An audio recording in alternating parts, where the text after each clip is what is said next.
Hello, Prof. Apa khabar? Halo, Hi. kabar baik. Remember me? Um, Tak ingat ya? I'm not very sure. Have you met? Where? I think we met briefly dulu when we were in Sheffield. Sheffield. Yeah. Ah, I yeah. stay upstairs from your house. Ah, okay. So, but then, I think it's only a short time, and then Yes. I left, right? Yes. Yeah. Just a Okay. little bit overlap. Yeah. Yeah. And yeah. It's Yeah, nice to see you again. Dr. Yeah. Khairul mentioned briefly about you. Yeah, I remember Yes. now. Yeah. Yeah. I How are don't your know how to kids? say, yeah. Oh, you remember? Yanni remember you. Yes.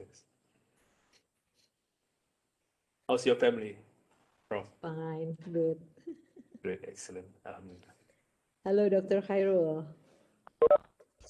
Hello, Assalamualaikum, everyone. Waalaikumsalam. Yes, nice to see the faces of everyone. Yes. Yeah. Here's, I think some of Hang on. our Yes. students are Yeah. here. That's Yanni also here. How are you all in these times of COVID? Still. Yeah, we do everything like this. In All a, in a online. It's good. It's good. Okay. Yeah, but the good thing is, yeah, we can have this joint lecture, which is Yes. good. Yeah. It's good in the sense that it's a safe bubble. It's a academic bubble that we have online. You know. Yeah. So that it can reach the furthest of Indonesia and also Malaysia. Yeah. Yeah. Okay. Well, Okay. Aiman, are we recording this? I have recorded it. Sorry, I'm on the road. Okay. All right. That's fine. Our host, Dr. Aiman, is on the road, so it'll be fun having the host running around while we have this session. So I think shall we begin our session today? I sure. think both speakers are here, and we have a number of audience. I think currently we have about 30 students from both Malaysia and also Indonesia. First of all, I would like to welcome all of you, especially to the guests. Welcome to the first ever Global Design Studio session organized by Universiti Teknologi Malaysia and also Universitas Indonesia. My name is Azari Yasir, and I will be your host and moderator for today's session. Okay, greetings to both speakers, Associate Professor Dr. Khairul Anwar Mohamed Khaidzir from UTM. Apa khabar, Prof? And also Professor Dr. Paramita Atmodiwirjo. Yeah, hopefully I pronounced that correctly. And also to all guests, including lecturers and academicians, architects, and other professionals, as well as students from both schools, from Universiti Teknologi Malaysia and also Universitas Indonesia. And I believe we've also invited a few other students from other schools as well here, but I am not sure where they are from. So anyways, it's okay. Hello to all. It's a pleasure to have all of you here. First of all, before we begin, let's bless our session today with the reading of the Kitab Al-Fatiha.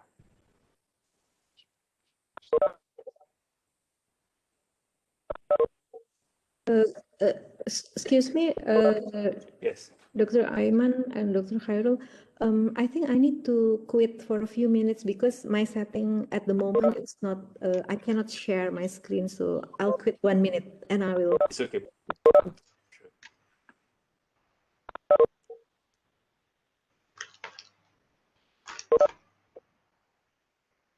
So while we're waiting for Prof. Paramita to join us again, I will just give you a little bit of background. Today's session is basically we have two distinguished speakers from both universities who will be speaking on a particular topic that is quite close to all of us in architecture schools, which is the design studios. So I think I shall introduce the speakers first. First, we have Professor Madya, Dr. Khairul Anwar bin Mohamed Khaidzir from Faculty of Built Environment and Surveying, Universiti Teknologi Malaysia. So a little bit brief background on Dr. Khairul. Dr. Khairul has been teaching architecture at Universiti Teknologi Malaysia since 1997. He studied for his undergraduates in University of Liverpool and later did his MSc in Construction Project Management, University of Manchester Institute of Science and Technology in Manchester. He completed his PhD in architecture at University of Sheffield in 2007. His research interests include teaching and learning in the design studio, design process and methodology, as well as the use of digital tools in architecture. As a professional, recently, he's been involved in the consultancy services for the low-cost housing rejuvenation of Bandar Bukit Puchong with Majlis Perbandaran Suruhanjaya. And at the moment, he's also consulting on the Tanjung Pelepas Ecological Park with Johor Port Authority. He is the recipient of the Advisory Award of PAM ZSR Architecture Prize and have received numerous other service awards from UTM. He is currently the Deputy Director of Institute Sultan Iskandar of Urban Habitat and High Rise, a non-profit research and development company owned by UTM, and also the head of DPROM, a research group on design processes, practice, and management, which is also part of the group that is the host of this event. So that is Prof. Khairul Anwar. So, Assalamualaikum, Prof. Apa khabar? Waalaikumsalam. Okay. So now I will introduce to all of you the second speaker for today. We have Prof. Dr. Paramita Atmodiwirjo. She teaches architecture at the Universitas Indonesia since 1998. She obtained a PhD in architecture at the University of Sheffield. So basically we have two speakers, both from University of Sheffield. I also studied in University of Sheffield as well. I believe, I think Brother Yandi is also from University of Sheffield as well. All of us have the same guru, which is Professor Brian Lawson. Previously, Prof. Paramita, she studied for her first degree at the Universitas Indonesia and Master of Architectural Studies at the University of Sheffield. Her research interests are on the relationship between architecture, interior, and the user's behavior, and how such relationships should be the basis of designing for the user's well-being. She is particularly focusing on the importance of human body in our understanding of architecture and interior, and the needs to pay attention to users with special needs, including children, elderly, disabled people, and patients in healthcare setting. She has also been involved in the development of national standards for educational facilities with the Board of National Standard of Education, PSNP. She has been awarded Holcim Award Asia Pacific 2011, Teaching Excellence Award 2014 from Faculty of Engineering Universitas Indonesia, IAI Jakarta Award 2012, and Community Engagement Award from the Universitas Indonesia in 2010 and 2011. She is the member of Scientific Committee for Asian Journal of Environmental Behavior Studies, AGEBS, and the Secretary for International Association for Life-Wide Learning, IAFLL. Hi, Assalamualaikum, Prof. Kabar? Harap baik-baik saja. Waalaikumsalam. Thank you. Okay. I think before we begin, shall we have both speakers to have a little bit of say before we begin? I think we need to introduce a little bit on the topic that you want to speak about. So first of all, I would like to invite Dr. Khairul to just briefly tell us about what you want to speak about. Okay, thank you very much, Azari and Yasir, for being the host for today, the moderator for today, and also a good welcome, very good welcome to everyone who are currently online, yeah, amongst the audience, and it's very good to have a company of persons that are associated with the academic world, and today's session is actually an inaugural session involving both myself and Professor Paramita. is to inaugurate also the fact that we have actually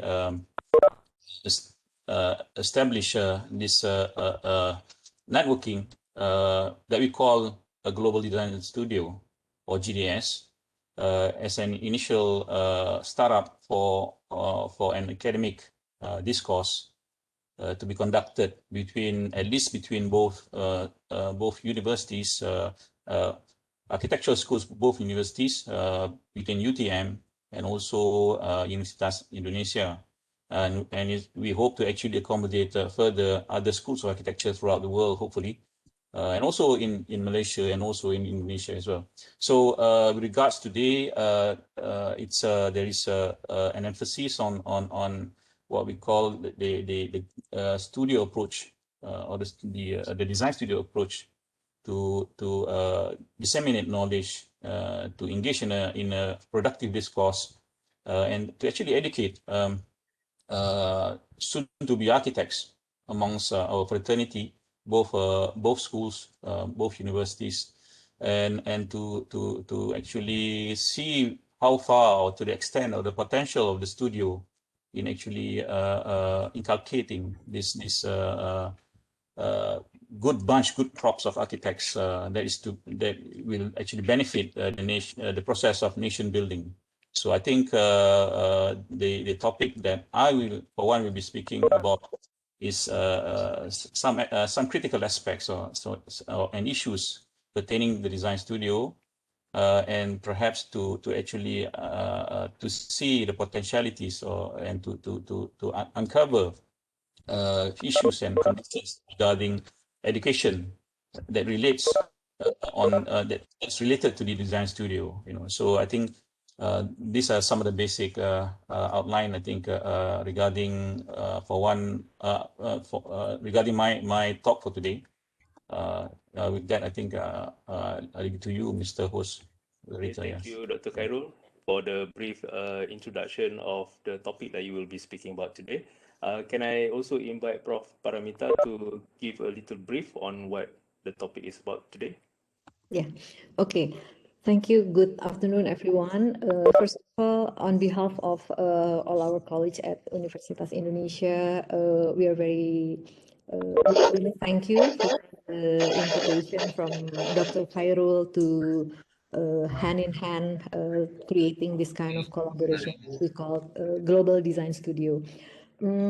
This is a very good opportunity. We see this as a very good opportunity for us to share knowledge and interest, especially in relation to the idea of design and design process, which become the interest for both our groups, so the DPROM at the UTM and the AD Lab at the UI. We share the same interest, and we hope that this Global Design Studio series will benefit from all of the students and the staffs involving in this collaboration. And yeah, as today as an introductory session in relation to what Dr. Khairul will have already mentioned, I will also talk about especially about the design thinking as one of the critical aspect of design studio, and also I hope that this can be a kind of introductory talk to the rest of the session that we hope we will have for the next few months later after this. Okay, thank you. Thank you very much, Prof. Paramita. Okay, without further ado, I think we shall begin our session in a bit. But before we do continue, I'd like to ask everyone in this room to put your microphones on silent as to not interrupt the speakers during their sharing sessions. Okay, we will have a question and answer sessions afterwards, and we would like to invite the members of the audience, everyone, to share their opinions or voice any questions to be addressed by the speakers. So in the meantime, you could also use the chat section on the right side of your screen to type in your question or opinion as a means of sharing. Okay, now without further ado, let's have the first speaker for today, Associate Professor Dr. Khairul Anwar, to speak about his topic, studio as praxis for design. Please welcome Associate Professor Dr. Khairul Anwar. Okay, thank you very much. First of all, are you amongst the audience getting the feel of what I'm presenting, I'm showing through my screen. Yes. Is the PowerPoint clear? Can you full screen the PowerPoint, because we are seeing the PowerPoint screen. Okay, hang on.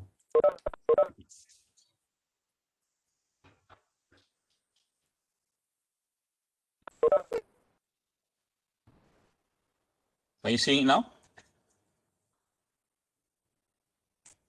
We are seeing the second screen. I think you need to swap or displays on the upper left. Yeah, swap displays. Okay. Yeah. Yes. Yep. Okay. All right. Bismillahirrahmanirrahim. Assalamualaikum warahmatullahi wabarakatuh. And a good evening, good afternoon to everyone who are present in this session. It's a welcome feeling to have amongst you, intellects and the best among people in the academia.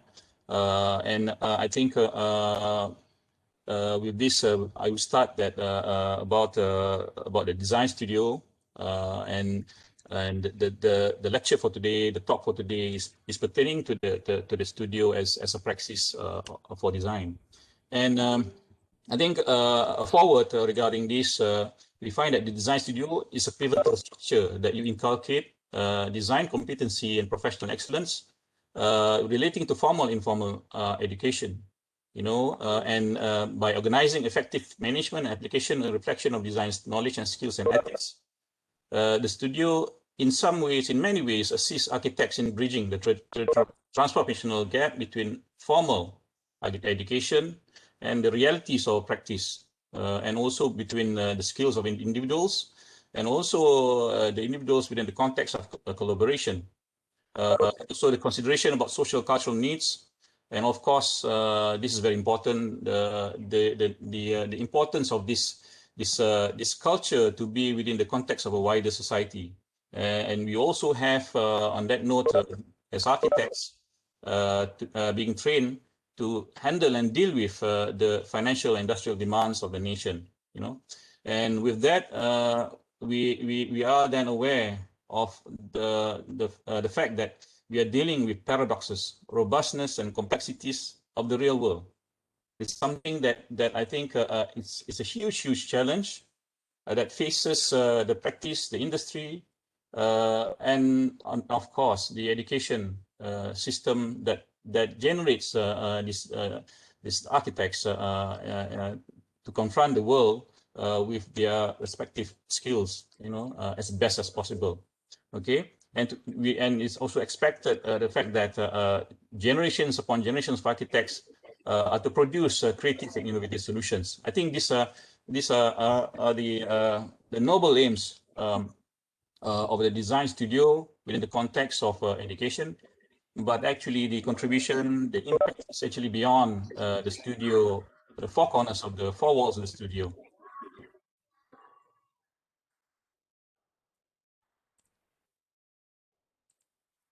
Okay, right. The studio as a praxis for design inquiry. I think we are well aware that designing is a very much a purposeful activity. Whatever the objectives of design may be, right? We deal a lot with an assemblage of interdependent interacting elements. So many things that we are to handle in our course of activities as architects. What more if the architects are actually currently now budding to become to aspire to become architects, and they are within the educational environment. So elements that constitute tasks, problems, and situations, and then you have and it is also a task to be put upon the shoulders of young graduates, architects, to actually generate terminal solutions or products. One that should fulfill what we call as the intended requirements, of clients, of users, of stakeholders. I mean, it is a big task to be on the shoulders of young persons, students, especially, during education, to actually fulfill all these requirements, And then there is this hint of challenge that we are not dealing with an artificial world so much, but we're actually dealing with a complex real world problems and handling situations such a way that we are to acquire a final solution, the best final solution. Okay, and in regards to design, there is always the need to it's related to delivery of function and value. Okay, but how best can we describe design? The best way is actually to observe its processes and characteristics. So you may find that in studios, there are clear essence of design characteristics that could not be found, that may not be found in other forms of environment. You may think of a laboratory, but a laboratory is never a design studio. You may think often of a classroom.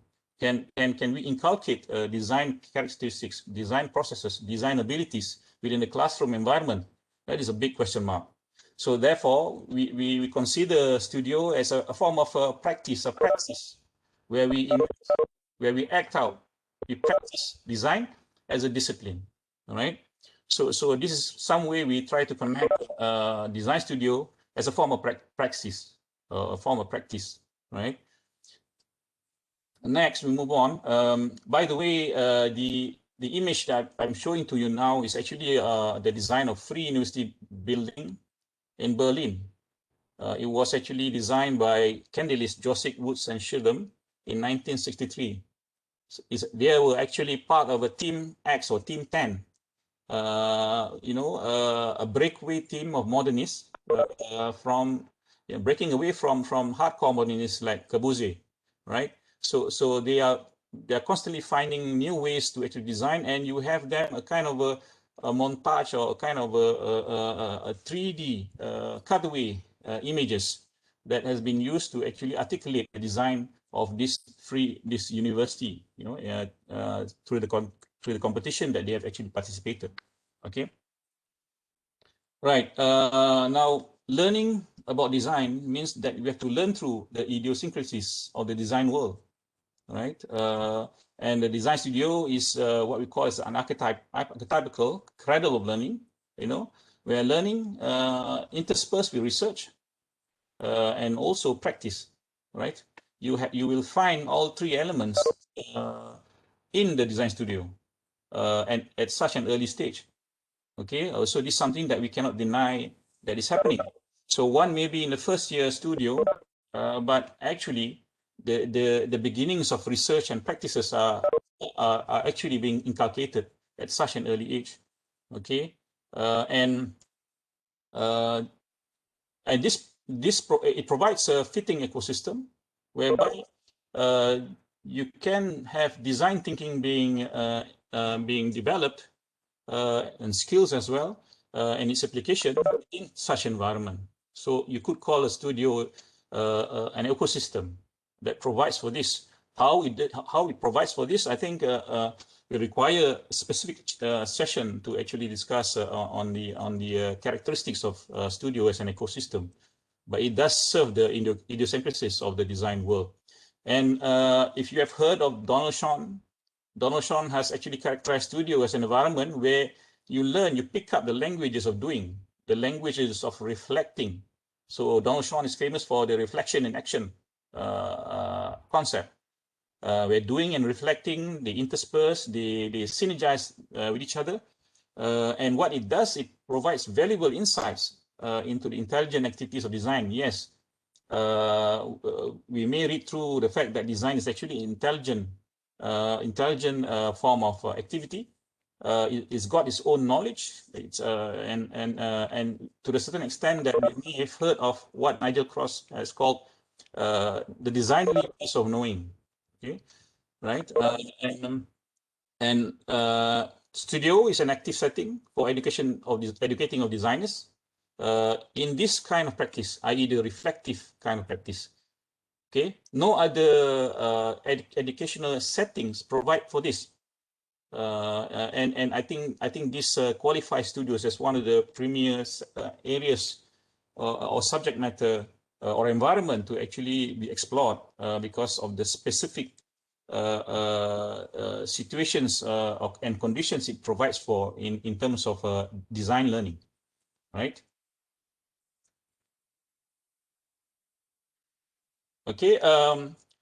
In the design studio, what happened is actually an amalgamation of a of discourse, critique, intervention, and transformation. I mean, these are basic skills that happen almost simultaneously within the context of the studio. So what transpire is the development of language, a critical language of discourse, a critical language of critique, and the critical development of language for intervention and transformation. To the certain extent that it is to be called a design conversations that transpire throughout the environment of this studio. As you can see, the background image consists of a school of architecture experiencing one of its busy days, the critique session. You see models, you see dynamic models, you see drawings, though black and white, they represent the crux of ideas, critical thoughts that transpire within the works of the studios by students. And you have their teachers, their studio masters undertaking what we call as crits, right? So guess what happens to these crits? We have a transactional events where discourses, critiques, interventions, transformations, ideas gets crossover many times. And how do you actually explain this? How do you actually express this? So therefore, it is a hotbed, an incubator of many things. You could say that the studio is actually an intersection, a station for many things. Happening. Collaborations definitely happen, and you have the design conversations, which actually are part of the constructs of situated activities, meaning that those activities happen only on that period of time. It does not happen in any other activities. And I certainly, as a studio master, do experience, a flurry of language, a flurry of knowledge being introduced only during these sessions, rather than, the moment you go out of studio context, it disappears. Okay, so it's very momentarily, and it's very situational, what we call a situated conversations that happens. And a lot of these studies have been recorded by the likes of Goldschmidt, Sean and Wiggins, Goel, one of my favorite, what do you call that, researchers on design. And also, of course, our former supervisors, Professor Brian Lawson, plays a major part in the development of what we call this discourse of design thinking. So these are the things that we enjoy within the confinements of the studios, and they involve social participation. Okay, and references are constructs developed by participants or on the moment. Sorry, yeah, and you have this kind of situations happening so many times in our studio crits. Okay, you only need to go to one single crit and you realize that it's a rich form of activity that is what we call the studio. Okay, Nelson Goodman's suggested that the arts, the design studio is often regarded as a form of arts. Art studio, all right, and languages that transpire from the studio suggest there are certain kind of dichotomy between performance and production. I think this is very important to understand. During our times in the studios, we may observe these two forms of activities: performance and production. You may see among the group of students, for example, being very much biased or very much driven by production, drawings, for example. Okay, to a certain extent that these drawings may form a very impressive portfolio. Okay, but you may have other students that may be driven by performance. All right. So the duality, the dichotomy of performance and production always plays a major part in the studio. This is where languages developed. This is where problems are being looked at in a different light. This is where complexity are being challenged. Okay, so this dichotomy between performance and production are actually thrusting the study of architecture and many other like-minded causes into the forefront, at the forefront of innovation and creativity.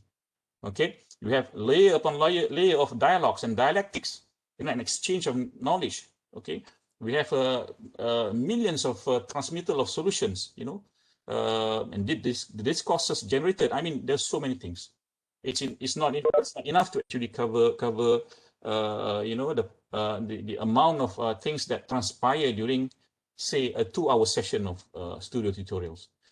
This is one of the things that actually amazes me whenever I attend studio sessions, and I think students first and foremost should actually appreciate of the situation or environment that they are in, especially when they are within these sessions of studios. Okay, right. This is a diagram, somewhat not as exciting as others, but they do actually represent or reflect a kind of enigma to us in studios, but they are actually embedded in the real world in terms of the challenges we face, especially in regards to the education of design education. Okay, the pull between needs, requirements, specification, and delivery. Okay, it sounds like a construction project. It does actually, but if you find somewhere in the middle of the link of activities, all right, the one in orange, yeah, you have what we call as representation of needs, yeah, and this is where you have the architect, upon graduation, okay, is constantly at the forefront of trying to represent the needs and requirements of the client or customers. Okay, behind him or her is the push of the product developers or the or contractors or building developers. Okay, at the front you have customers. So the role of the architect, in this situation is actually to be the middleman or middle person of all these activities. So the needs to transpire, to translate needs into the real world, and so on and so forth, and in particular values. So you have this you have this being mimicked in the education fraternity, i.e. in the studio. All right, the role of the studio is actually to train budding architects to actually experience or to undertake a praxis of this whole exercise, being the bridge between customers, developers, and what have you. So it is a slightly precarious position that architects and designers are in. The context and position that architects and designers need to become. They need to acclimatize to and to train for. These are the situations that confronts them. On one hand, you have the customer's context where values and needs are perceived by the others, by the users. Okay, and then you have also the product developers whose requirements and specifications are designed by the development team. So you have different worlds, and the role of the architect to get accustomed to reconcile between worlds is very important. Hence, you need to be a skilled constructor, i.e. in constructs. You need to be a skilled frameworker, somebody who actually constantly produces frame of intervention, of action. So these are not to be found in a written form in curriculum or syllabus, but they are skills definitely to a form of an attempt to reconcile all critical points of activities. How would you do this? How would you actually inculcate this in a form of general education? It's not easy. You require definitely a discipline for this. But those disciplines are not available readily. So hence, I for one is a strong advocate for what you call as a design discipline, the discipline of design. You know, so you have ways and methods to deal with this. So which is the best place? So it is the studio that holds this as the studio is probably the most appropriate place to actually inculcate skills relating to what we call reconciling worlds. Okay, so I like to use the word worlds, you know, because we as architects and designers, we are reconcilers of worlds, you know, and things pass through us, believe it or not, you know. So this is the situation. Okay, just a bit of reality that I've shown on the ground, and also the issue of value. Okay, and value to many people sounds very ambiguous, but I think if you're a designer undertaking product development, for example, I mean, we have designers beyond the border of the architectural world. I mean, of course, the designer of the iPod or iPhone is a designer nevertheless, though not an architect, but they share this very same language of the architectural fraternity.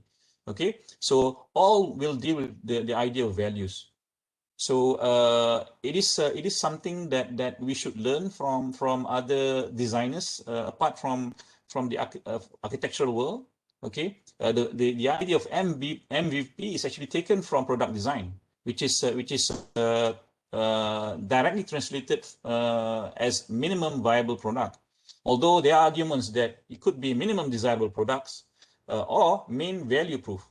Okay, so the idea of MVP is a good way to actually describe the situation that we are in. You know, whenever we are facing a task, you know, we are not artists, of course, but we are definitely applied designers, applied, what do you call it? We do produce things which are applicable to the world. And if you look through the image on the right hand side, regarding the minimum viable product, you see a pyramid of things. All right, you have something that graduates from functional, reliable, usable, convenience, pleasurable, and meaningful. Okay, so this sits nicely in the form of pyramid, and in the real world, a lot of designers, a lot of what do you call it, production floor managers focuses on the functional aspects. I mean, don't we all? Designers are being asked to actually design for functional objects, right? But the moment we spend much of our time producing functional elements, we tend to begin to lose the bigger picture. I think this is the issue, all right? Designing value means designing on a bigger picture. You know, it leads all the way up to the idea that what you've designed is actually meaningful. Okay, by meaningful means that it's also functional, and it goes all the way,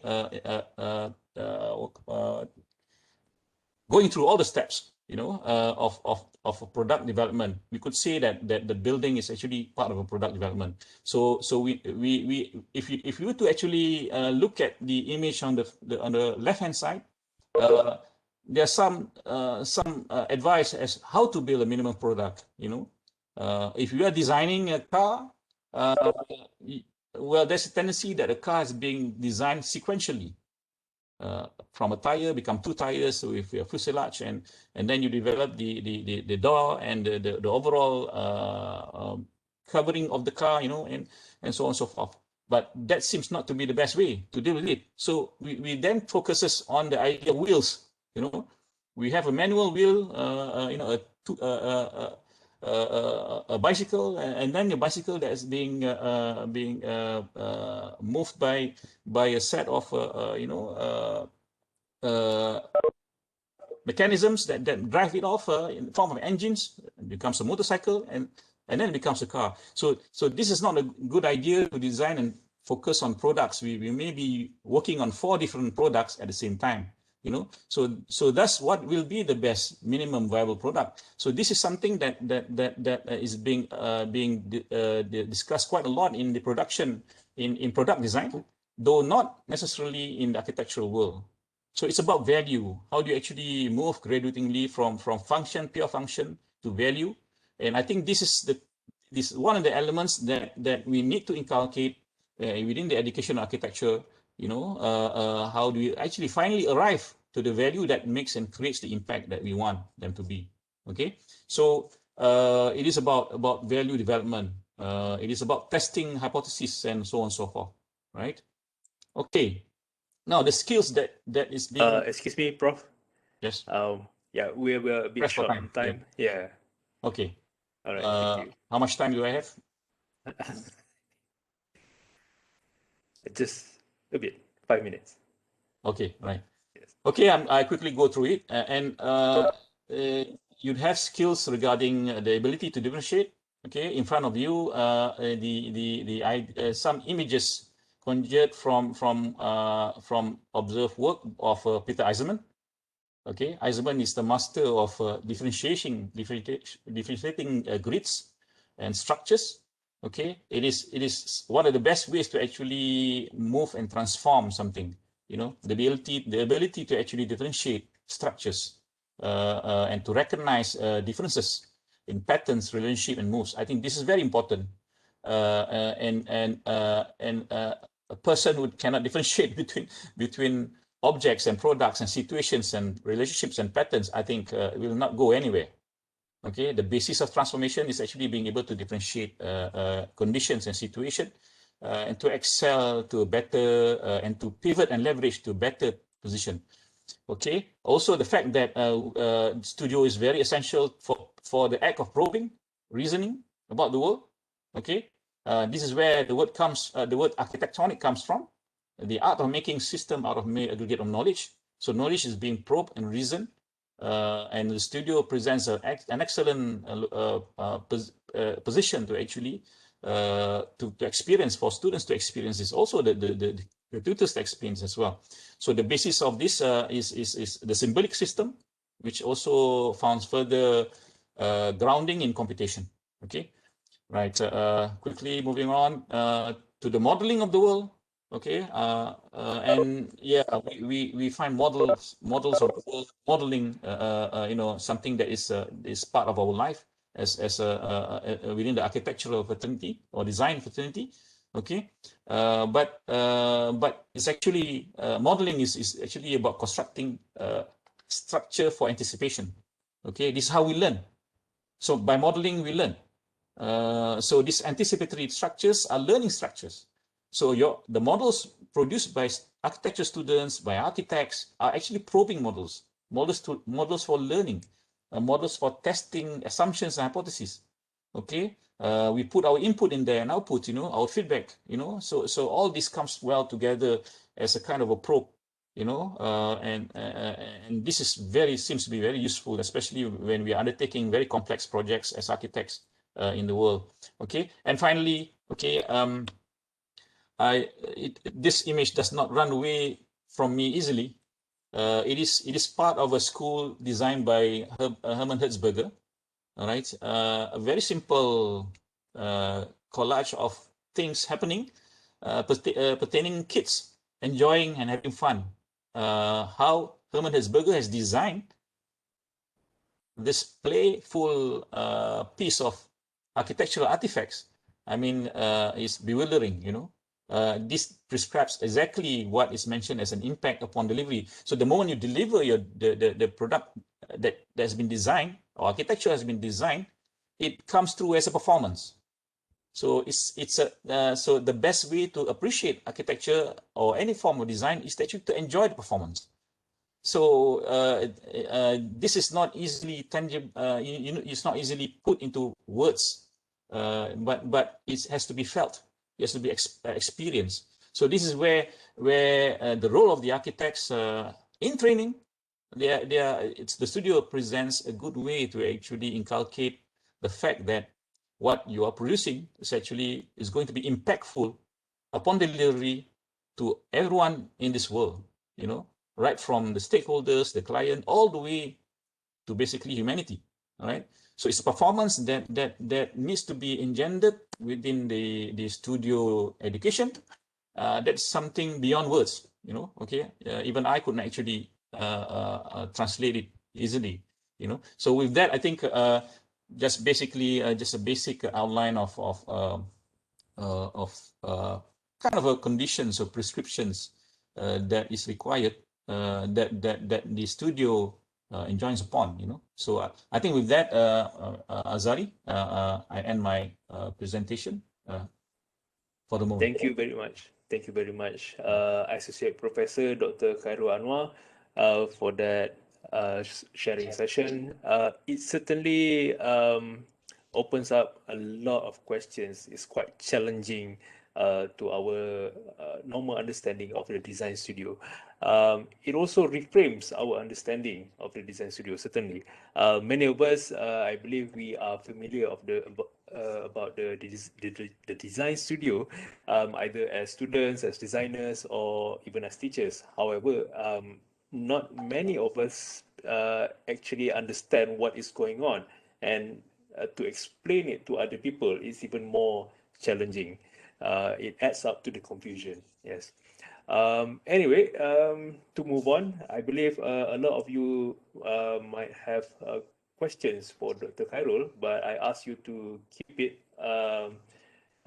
wait until the end of the session first, because now we have Prof. Paramita, who will be speaking about design thinking in Design Studio. Please welcome Prof. Dr. Paramita.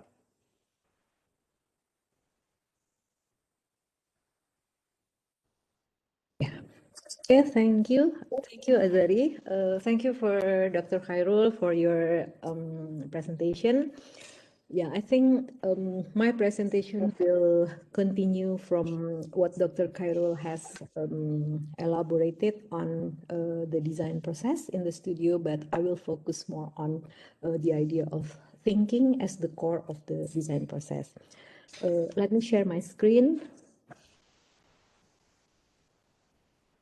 Okay. Is it sharing clearly? Okay. Okay. So I hope everyone can see these slides clearly. Yes. So I'm going to talk about design thinking and design studio, especially in relation to the idea of design as scholarship. This is quite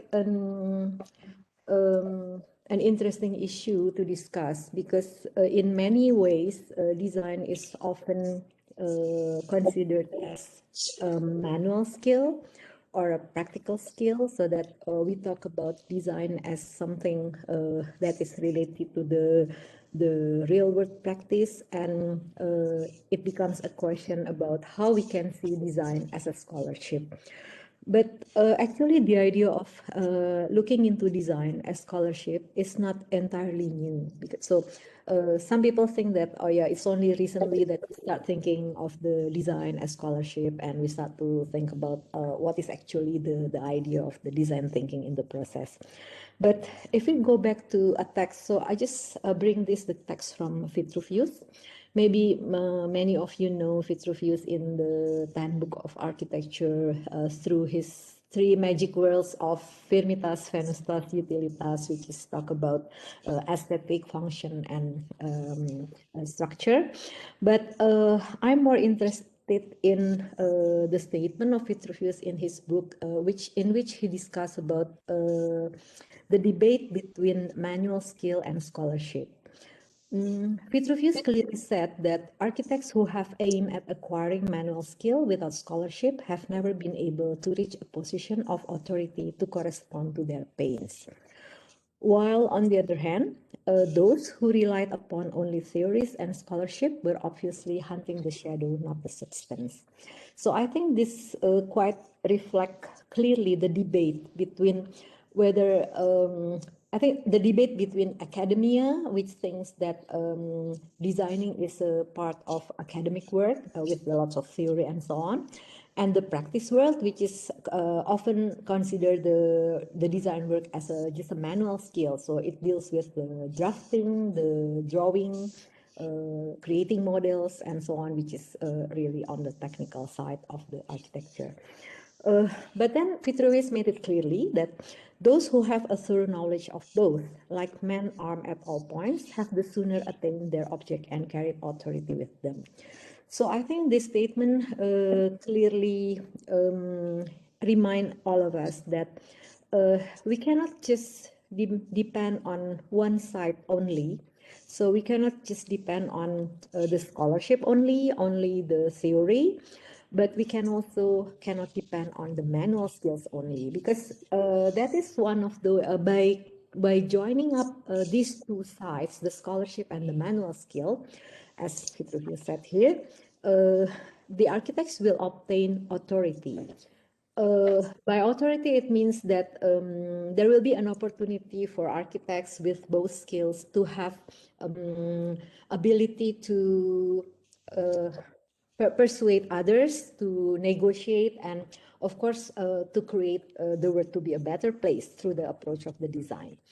So I think this is quite a good starting point for us to think about how can we consider design as a scholarship. And then I will move on to the discussion on if design is considered as a scholarship, then how do we treat the design studio? Do we treat the design studio as only a medium for practicing the manual skills? Or how can we treat the design studio as a medium for thinking? And that will become what I will talk this afternoon. Okay. So basically, our process in the design studio is like a maneuver from idea to materiality. So we began with some ideas, but then at the end, we need to create something. We need to produce something which is in reality something that is tangible, or what I call here as materiality. So we have the thinking at the beginning, and then our process in the designing is actually trying to make sure that that idea can be materialized. But then I'm more interested in seeing what happened in between. So it is actually the process of becoming. So if we go back to the root of the word design itself, it's rooted from the original word disegno, which means drawing.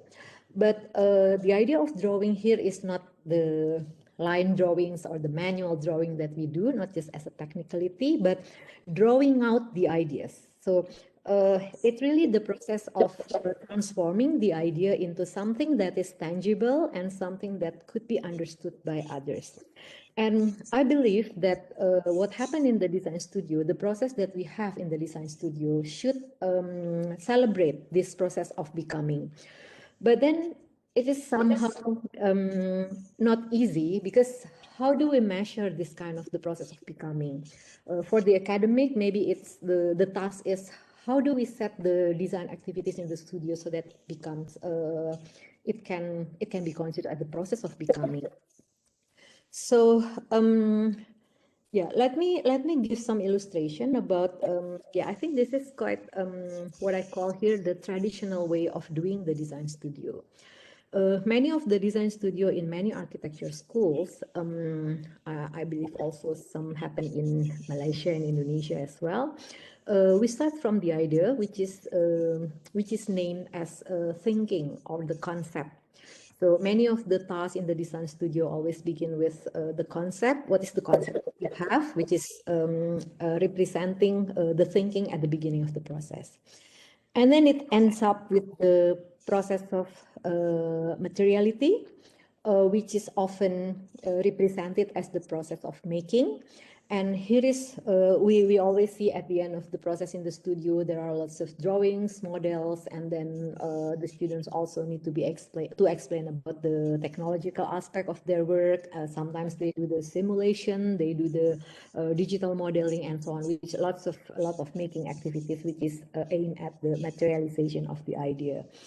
But then what is happening in between is not always clear. So Sometimes it becomes like a magic. So like you have a concept at the beginning and then at the end, you come up with the materiality. But what happened at the beginning? What happened in the middle? Sometimes in the middle, there are what we call programming. So some people think about what is the building types that you are working in, what is the function, what are the requirements and the structure. But this kind of, these terms, probably, I believe it is not enough to explain about what is happening in the middle. So it is, what happened in the middle is what we call the process of becoming. It is something that is more complex, but then in order for us to be able to make the design process as a medium for thinking, it is the middle part that becomes very important.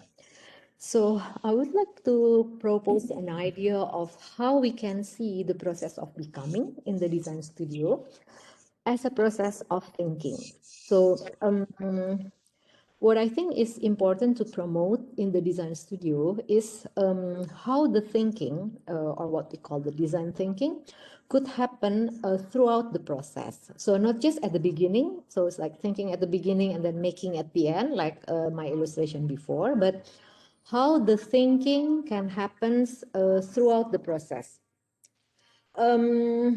There are lots of thinking that actually can happen in the design studio. So I hope that this become the trigger for all of us into considering how this kind of thinking could be promoted in our design studio. So actually, what I will explain later on will be a kind of introductory. So introductory to what we do at Universitas Indonesia in trying to make sure how the design process in our studio becomes a medium for thinking. So some of the ideas that I will explain now maybe will be elaborated with my colleagues in the later series of the session. So I hope that is kind of an introductory thing about what are the possibilities of bringing the design thinking into the studio. So first, the thinking through programming. So at our university, we're trying to see that the process of programming in the design studio is not something that is rigid. So even though the program becomes the basic beginning of the project, but then we see an opportunity that the process of programming itself can include a lot of thinking. Some example here is that a studio can begin with a no divine project. So I think this is quite different from the traditional way of doing the design, in which at the beginning we already decide what is the project, what type of the project, like okay, designing a hotel or designing an apartment or designing a school and so on. But to promote the thinking through programming, sometimes we need to start with no divine project. What I mean with no divine project is that probably it has no clear typology, but then it starts with a trigger that may promote the possibility of creating the new types that probably never been found before. The programming can also become the process of bottom up, so that it's not entirely depending on what is already exists before, but depending on what is happening in the reality of the world and how the society really needs a certain kind of project. And also I think that the thinking through programming here is also important when we think about how the design studio can encourage the thinking about the future. I think this is an important task of architect and also for education to promote the ability to think beyond now and here. So the process of learning in the design studio should be able to encourage the possibility of thinking for something that is never been before. Maybe this is just an illustration. So this is one of the work in my design studio last semester, This is actually second year project. So what happened is that we asked the students not to think about what they have now, but they need to predict what is happening 50 years from now. How do people live? What kind of human experience happen in that 50 years? So this is the idea from one of my students thinking about, okay, in the future, human will live in a box, but then in that box, they can have different realities. Like the one on the right is something that is maybe boring and very rigid and so on. But then on the left, it's the experience of different kind of experience that he may experience through the virtual interface with any technology. So this is an example about how in the studio it is very possible to promote this the thinking about what is happening in the future. And I think it is very important because we educate for the future, not for the past. And then this is also another project that we had at Universitas Indonesia.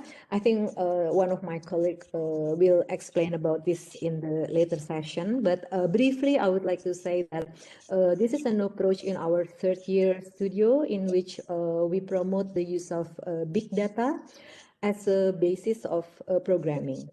So rather than thinking about the existing typology, the big data and the situation that is captured in the data now trigger the students to think about what is happening in the future. So we can define the future landscape of architecture based on the data that we have now. So it's like a kind of predicting. So of course, this kind of thinking will require lots of ability for prediction, ability to be open to all possibilities, and that is one of the things that we expect to happen in the design studio. And then the second is thinking through making. The making process is always an inherent part of the studio. So I think all studio will experience the dialogue through the drawings, the models, and so on.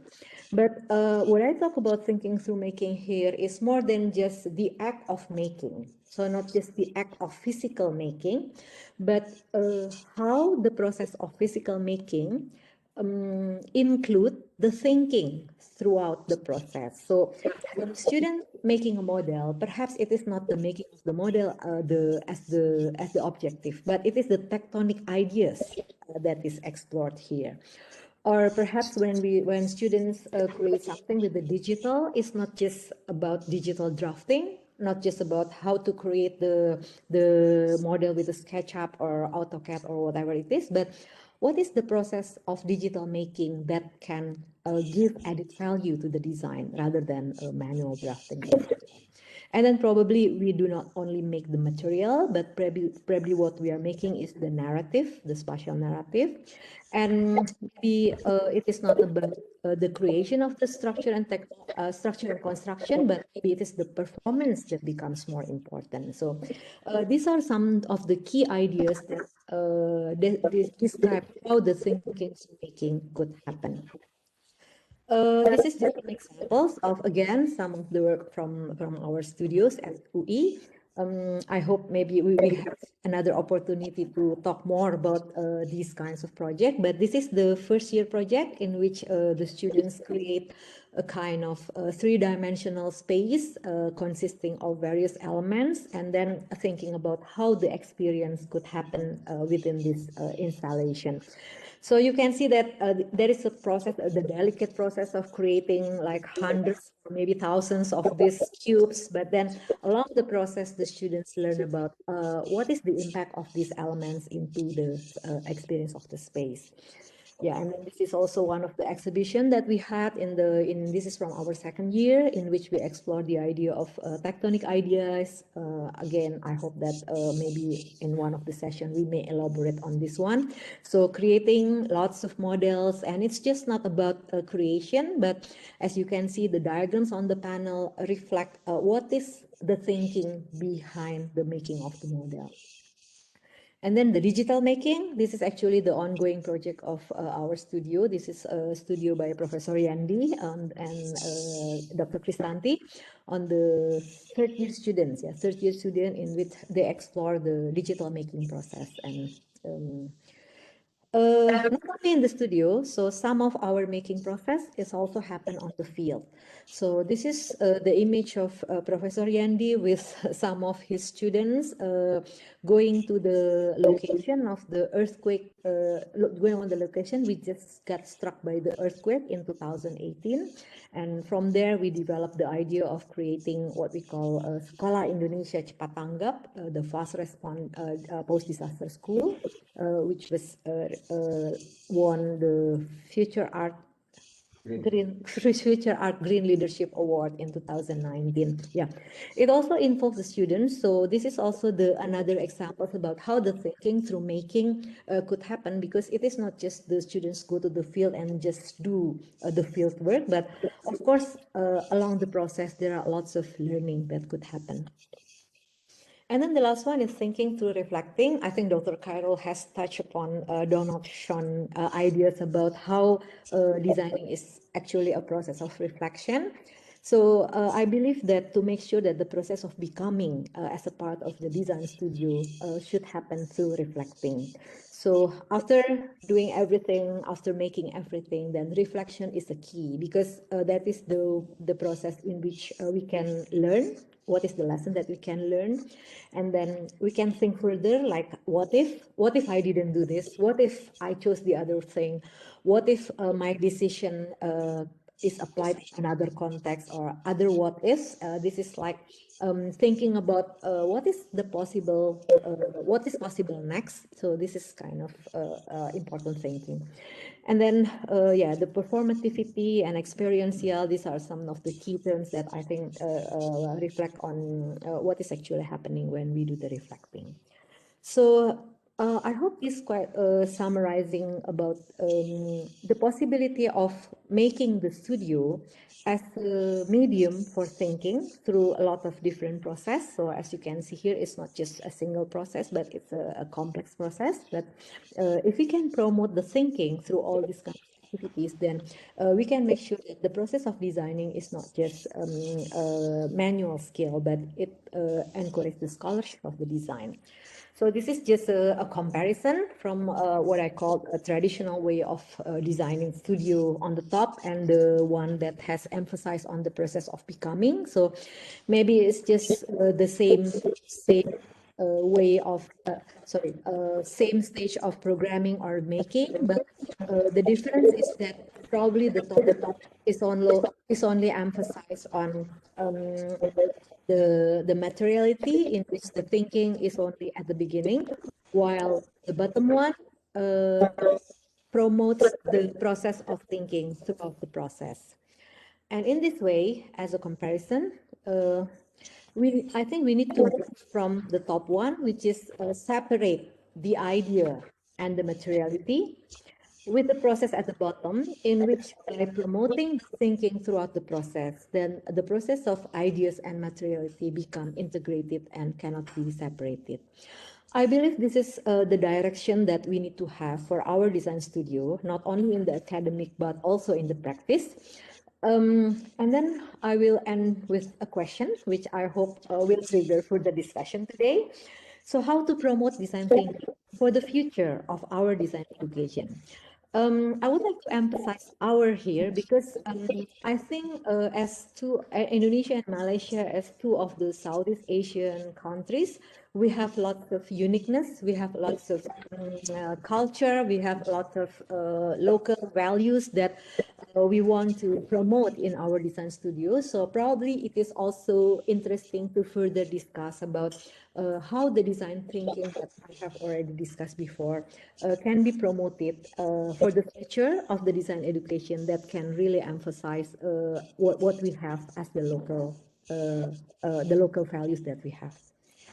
Okay, so that's just a question. Maybe I hope this will trigger further discussion for today. Thank you. Thank you very much, Prof. Paramita. I'm certain it opens up a lot of new ideas, new questions among the audience, especially when you share an in-depth you shared quite deep about the design studio. Not only that, you also shared a lot on what happens in our heads in the throughout our thinking process in the design studio. Hopefully we have a better understanding on the processes, particularly on the thought process that we go through almost every day. Um, and also another thing, we would certainly love to see more of the outcomes of the students from Universitas Indonesia that you just briefly shared. Maybe in the near future, we will have a special session sharing on the outcomes of the students' works. I think we would like to share our outcomes from University Teknologi Malaysia, and then probably have some sharing from Universitas Indonesia as well. Okay, thank you to both speakers. Now let's open the floor for a few questions from the audience. I invite you to make yourself known and then introduce yourself, and if possible, address your question to one of the speakers. So is there any questions from the audience?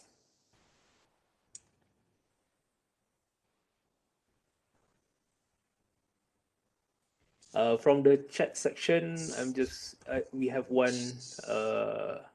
question. Both of your presentations share the design process and design thinking aspects, including the students' ability to think reflectively. Based on your experience as educators, what are the essential considerations for educators when evaluating students' reflective thinking? What do we require from the students to ensure that those thinking processes would be easily recognized and assessed in their materialized form? Thank you. So, any of the speakers would like to respond to this question? Would dare to respond. Would dare to respond to this question? Yeah, please. Dr. Khairul first, maybe. Right. Okay. I will make an attempt to actually answer the question. Right. Assessing reflective thinking. I think it's always been a challenge to do that, because reflective thinking is when you go into the silent mode. I always describe this in a situation whereby you're riding bicycle, and try telling people while you're riding bicycle what you are doing. It's not always possible, because you are struggling to balance yourself and to cycle, and then it's only after you've completed your cycling, only then you would tell people what you have done, though this may not necessarily reflect accurately what you have done. So in other words, I think the question regarding evaluating reflective thinking is not an easy task until now, because I think probably the Prof. Paramita will share this as well in our studies and research of this, it's never an easy way, because how else could you detect and assess reflective thinking if you are not saying anything? Okay, so the moment you say something, it depends on how concise you are saying, how you are able to summarize it, as quickly as possible. Those are probably indication of reflecting thinking on the go. But normally we find ourselves, let alone students, actually struggling to actually describe this, especially in form of drawings. So drawings alone may or may not be able to reflect this. So if you were to assess drawings, we would probably, in the context of our experience in UTM, we probably ask the students this kind of questions. Where are your process drawings? Where are your thinking process? Where are your thought process drawings? So students are probably so familiar in producing toilets layout, lift course, Azari, lift course, fire escape, those are not reflective thinking items. So how would you do that? I think this is when the challenge starts to creep in. And I think recently we had in UTM we had the experience of observing Leicester University students presenting their work, and also UTM universities presenting their work. I think it's probably in the presentations. It's a good exercise for probably both of us, UE and UTM, to actually have a simultaneous crit sessions and things like that, whereby we test and our prototypes of assessment of reflective thinking. But it's never easily said. I think Prof. Paramita would probably have a better way of saying it. Prof. Paramita, yes. Yeah, okay. Thank you for the question. I believe that actually reflecting thinking itself is something that needs to be learned. I mean, like, not everybody already have the ability to do the reflective thinking. So reflective thinking itself is something that needs to be learned. So promoting this kind of reflective thinking in the design studio needs gradual steps of like making the students to be able to reflect on what is need to be reflected. Maybe in education discipline, we may know it as a metacognition. So metacognition is, I think Dr. Khairul also had a study about that in the past about metacognition. So thinking about thinking, thinking about thinking, and in design studio, it is necessary for us, I think, to give the channel in which the students can do this kind of reflection. And there are lots of possibility, like for example, first by formulating out the question. So the question for reflection is like, rather than asking what did you design or why you design this way, but what do you think when you design this? So that's what maybe Dr. Khairul mentioned it as a process drawing. And then so rather than the dialogue, it is also important to give opportunity for the students to produce not just the drawing that show the final materiality, but allow the students to produce the drawing which really reflect the thinking. But again, this needs exercise. So this needs for the students themselves. They need to learn about when my diagrams is reflective. Is it enough to reflect my thinking? So like, there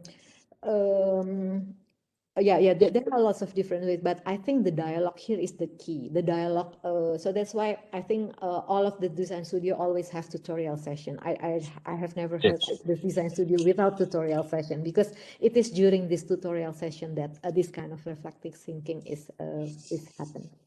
Yes. Yeah. Could I add a bit, Sure. Azari? Yes, sure. In the studios that we had, in the upper studios that we had, it's a good thing that Prof. Paramita has mentioned about the issue of questions, asking questions. It's probably that one way assessing is probably on the viability of the questions rather than the answers. So what we did in my studio, for example, my vector studio, is that promoting the idea that there exists a design hypothesis. Let the students ask the question, and in fact to actually tell them, okay, ask them, and self-introspect or reflect on these questions. You don't necessarily answer it, but internalize it and actually express it in your work. So in a kind of performance. So we do go about on the idea of hypothesis, using the word hypothesis, actually borrowing the word idea hypothesis from research. Though this may be, some may argue against this because hypothesis has got its own definition in research. But what we emphasize is on the design hypothesis. Let the students ask the question, ask it, and see how it goes. So I think this is a method that has been promoted by Professor Feynman, if you've heard of him. Say to people what you want to do. I think this Professor Lawson as well has mentioned this. I remember him saying, first of all, tell people that what you want to do it, and then tell people again what you have done. So the idea of communication and communicating is so essential.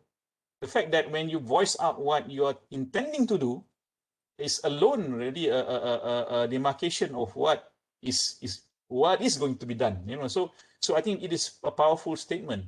So this is where words don't go to waste.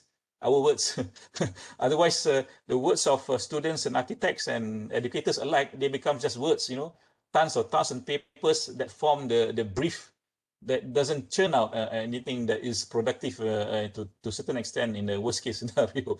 Okay, I mean, yeah, I mean, that's just an addition of just now what has been mentioned regarding the issue of questions. Yeah. Thank you. Thank you, both professors. I find that question is very challenging as well, because I wouldn't have any idea how to even evaluate or begin to evaluate the students' thinking. What we usually practice in schools is we look at the outcome, the end product, meaning we are just looking at what they have done and we evaluate based on what it is done. I mean, among the students themselves, can you imagine when they start comparing notes, that this student gets an A because of the design process, and another one who did and also a thorough design process but gets a B, then they would fight with each other and so on and so forth. Whole can of worms. Yeah. We have another question here from Kristanti Paramita to everyone. Every student think in different way and are good at different things. What do you both think about how these differences influence how each students define their design thinking? How do we as design educators help students to celebrate their unique abilities? Thank you. So, Okay, maybe maybe- Prof. Paramita first. Yeah. Okay, I will try to respond to this question. Yeah, I think this is quite a challenge, the big challenge for us as the educators to deal with the students with different abilities. But I think again that is the interesting part of the teaching. I mean, like I imagine it will be very boring if we have like 100 students and they have all the same way of thinking. That's very boring. But diversity of the way of thinking is something that we really promote should be promoted in our education. So personally, I see that the most important thing is the design studio curriculum needs to be able to provide a corridor, a specific corridor about where we all will go. But then how you move through that corridor should be flexible. So the students might decide to run fast from the beginning to the end. Maybe some will take time at the beginning, but then sprint at the end, or maybe one just take it slowly all the way. And then, students may have different strategies, but the corridor should be there, which means that there are lots of options that students can choose in doing their design. As long as they're within the corridor. So I think our task as the educator is thinking about how this corridor can open up the possibilities for different design thinking, while at the same time making sure that, okay, at the end, everybody will reach the same goal, although in different ways. And also, I think it is also depending on the level of the learning. Like maybe at some point, maybe you may have more freedom, like for example, in the postgraduate studios, there might be more possibility of design approach, but probably in the undergraduate, you may need to select like what kind of design approach that should be promoted to the students. So that's, I think the idea of creating this corridor is the key for dealing with students with different abilities and interests. Thank you, Prof. Dr. Khairul? Yes, I think the idea of celebrating differences is a wonderful way of dealing with things. No matter what differences they are, I mean, to what extent do these differences transpire or occur between students? I think there is always a common point to come back to. Differences to the point that we ask, can differences be measured?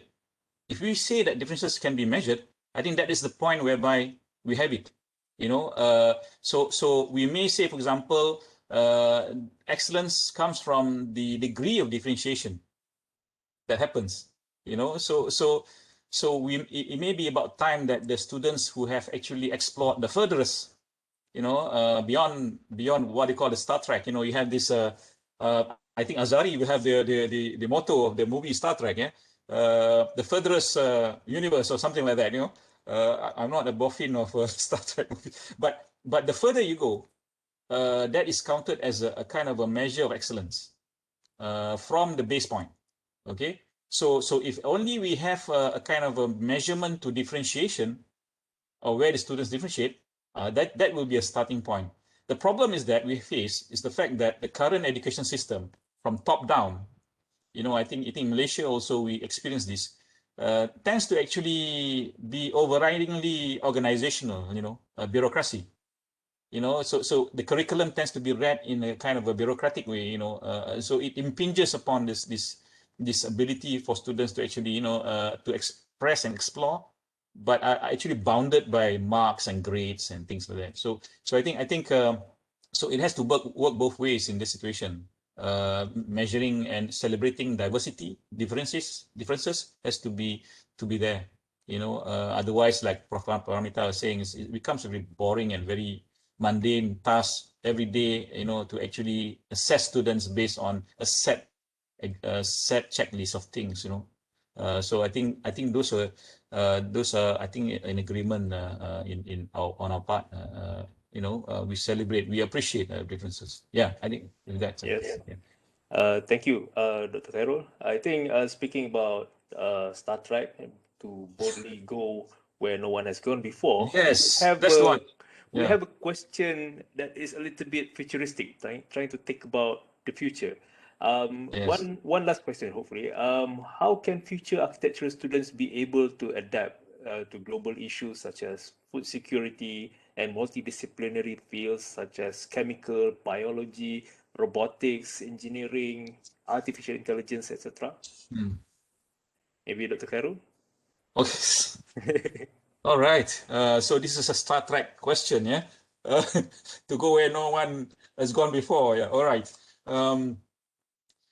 Actually, we should be aware of this situation that we have at the moment, because we have currently the excitement about sustainability. Resiliency and sustainability forms a good chunk of our studio briefs at this day and age.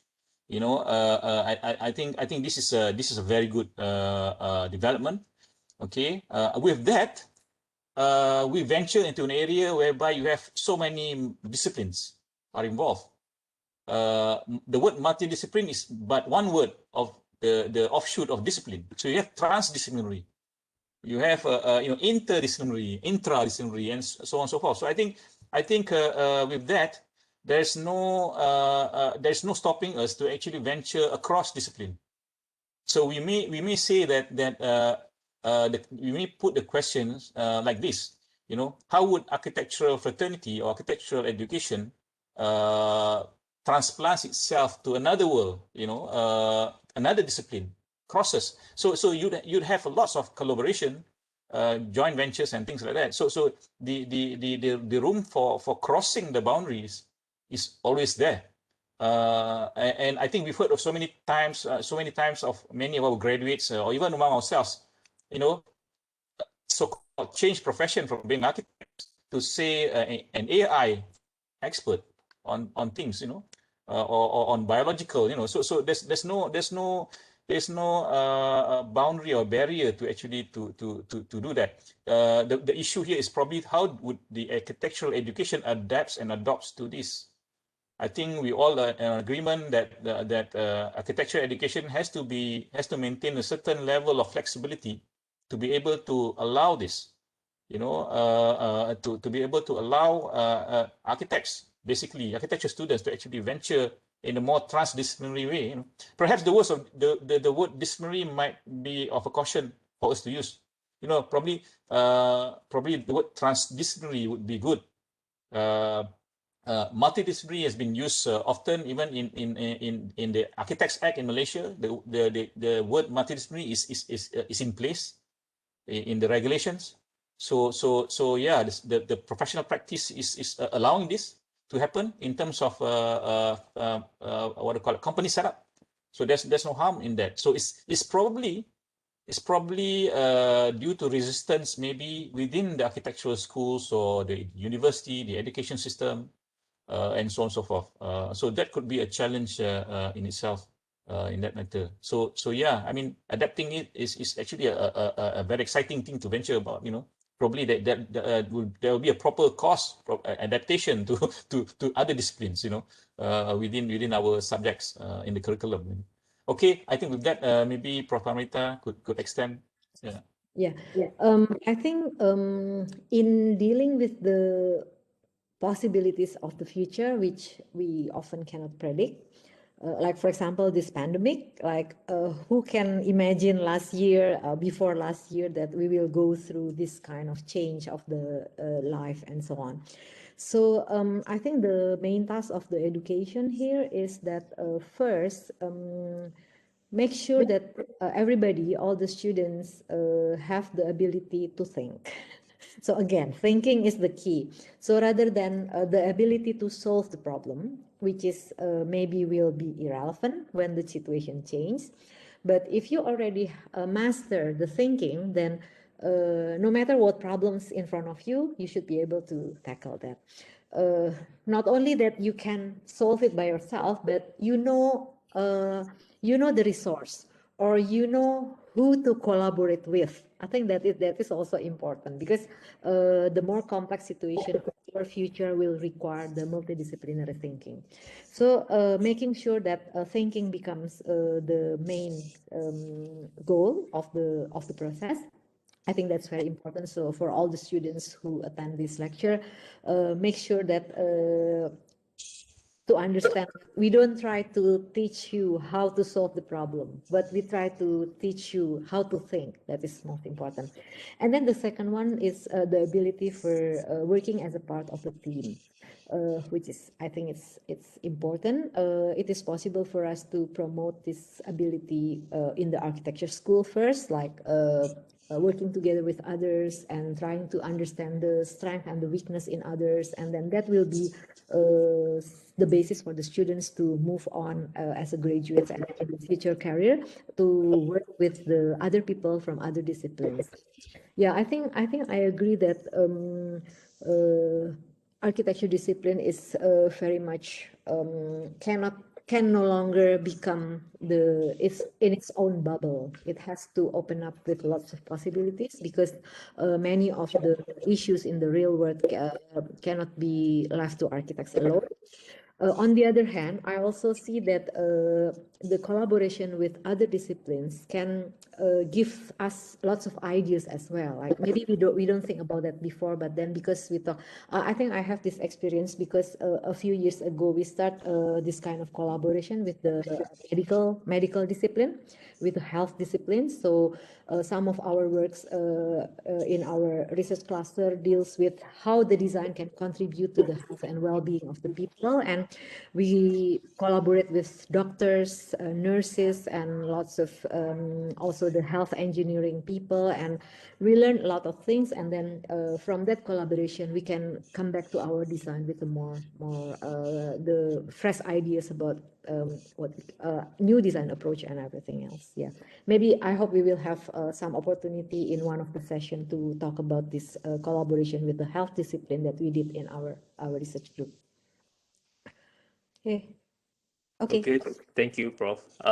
Let's take, we have more questions incoming. I think we may have time to entertain one or two more. So can we just have another question here? Hopefully the professors can respond briefly. How do you teach first year in design studio? Maybe Prof can share. Prof Paramita. Yeah. Okay. Yeah.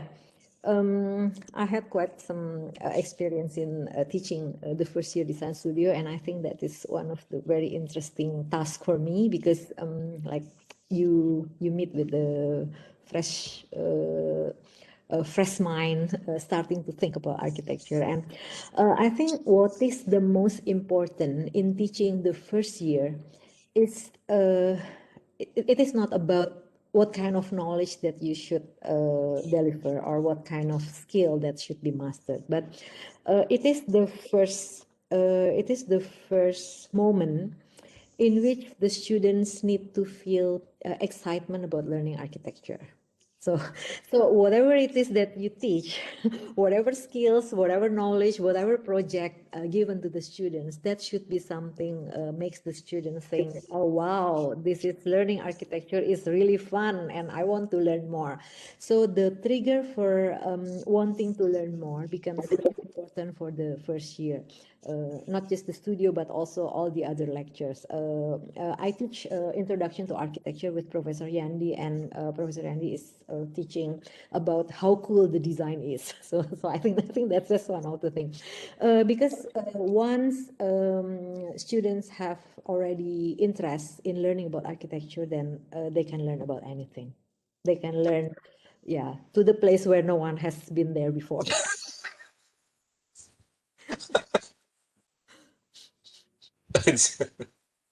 Dr. Khairul, you would like to add to that, or would you like to move on to the next question? Well, I will have to move on to the next question because it will be unfair because I'm not a tutor for the first year, not for once, you know.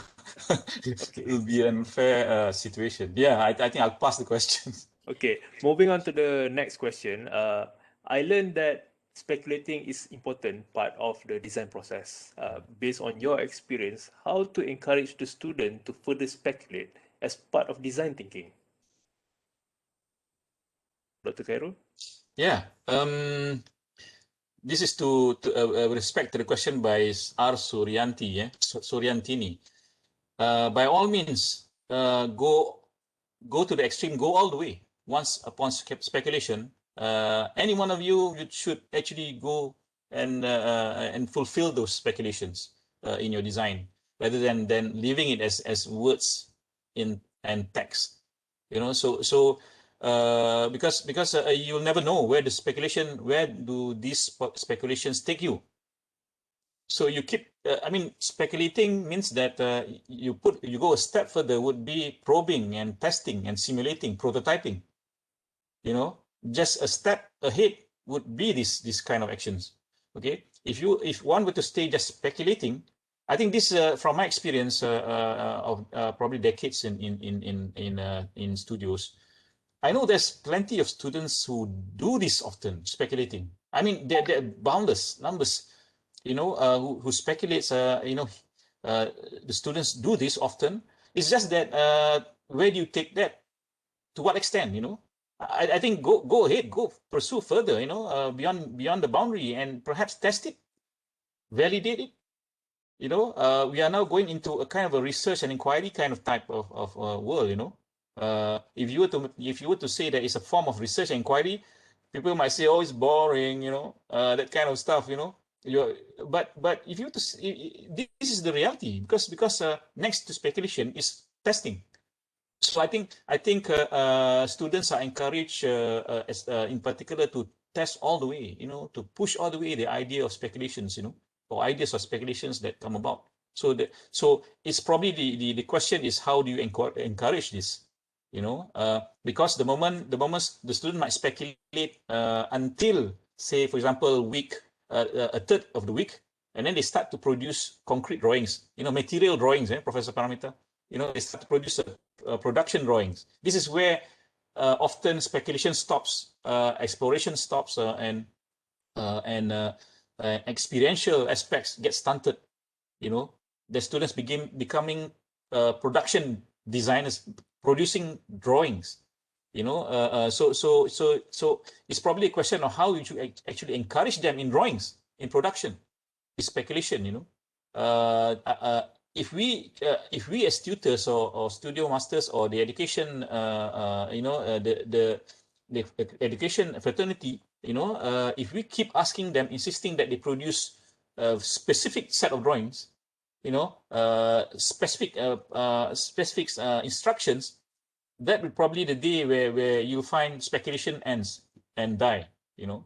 And this is a sad thing. I think it's also part and parcel of the assessment. It's also part and parcel of the curriculum.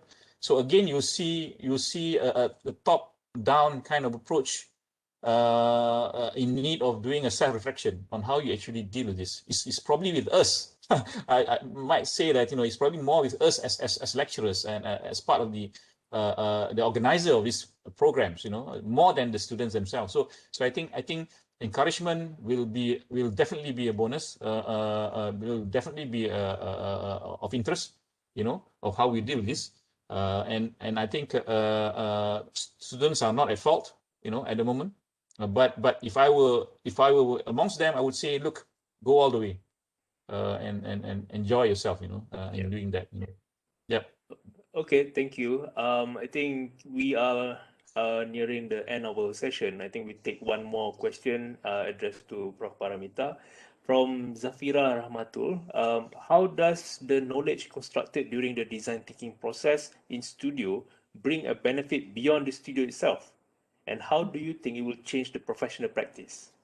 Yeah, I think this is a matter of how much what we learn in the academic can contribute to the professional practice. Yeah, I see here that promoting the design thinking in the design studio in School of Architecture should have a contribution to the future practice. So it's like whatever we educate in the academy probably will be very relevant to what is happening with the practice in 10 years or 20 years from now. So that means, like, from my experience is that academic is because of our ability to speculate, because of our ability to, you know, thinking about something that's never been done before, somehow it brings some possibilities that we really hope that the students will carry it on when they go into practice. So it is quite important for the process to.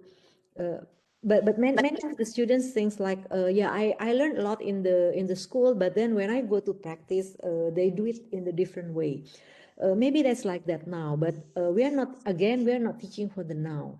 So the graduates, probably what they learn now will have something that will become very important 10 or 20 years from now.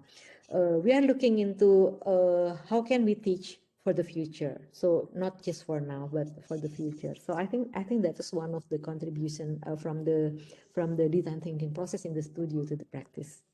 So changing the possibilities of practice. Yeah. Okay. Thank you very much, Prof. Paramita, and also thank you very much, Prof. Khairul. I think with that, we have arrived to the end of our session. I would like to apologize to the rest of the members who have asked more questions. We will have more sessions like this, inshallah, in the near future. I think it's very encouraging to see a lot of you attending this session. We would like to thank you from the bottom of our hearts. For attending the first Global Design Studio Design Discourse 1. So we will have more discourses in the future. So I would like to express heartfelt gratitude to both speakers, Prof. Paramita from Universitas Indonesia and Associate Professor Dr. Khairul Anwar from Universiti Teknologi Malaysia for your time and for giving us the opportunity to listen to your talk and learn from the knowledge that you shared. I would like also to thank the organizers for organizing this first event, which hopefully the beginning of many more fruitful events for the benefit of architecture fraternity from both countries, Indonesia and Malaysia. So with that said, I would like to hereby close this first Global Design Studio session. I would like to invite all of you to switch on your cameras so that we can have, we can take pictures, all of us together on screen. Can we have all the cameras switched on? And the organizers will take photos. So just keep smiling all the way. Ya, senyum ya semua.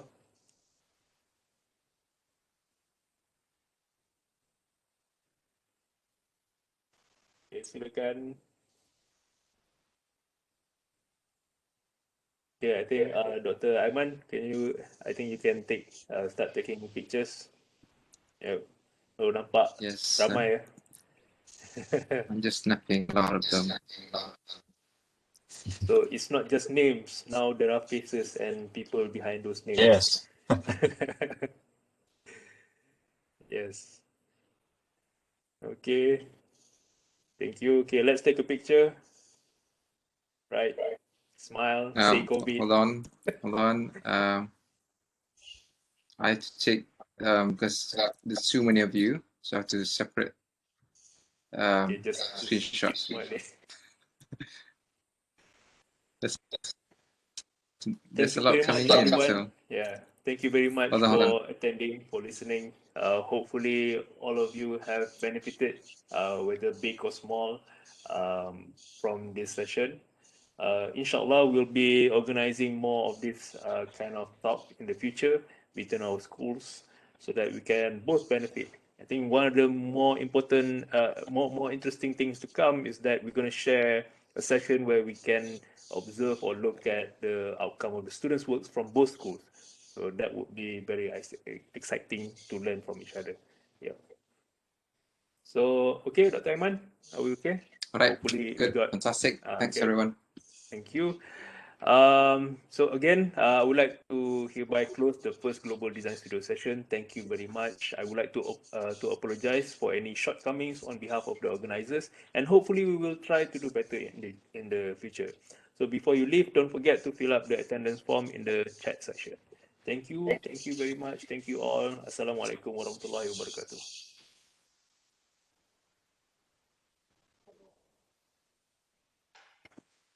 Thank you, everyone. Thank you. Thank Thank you, you, everyone. Thank you, Dr. Khairul. Thank you. Thank you, Azari. So you guys want to stay back and chit chat? Is it possible? Yes. I think Oh, Dr. Aiman, you okay, right? A minute then. Just for a few minutes, maybe. Yeah. Yeah. Okay. Yeah. This is Another behind the scene reunion? now. The scene. Yeah. People Sheffielders. from it's people from Sheffield.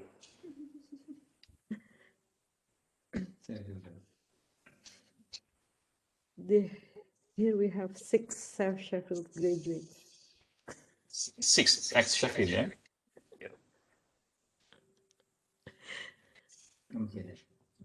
Yeah. We don't have to wait for everybody to leave, so I think it's okay. You just stop recording, I think, Dr. Aiman. Yeah.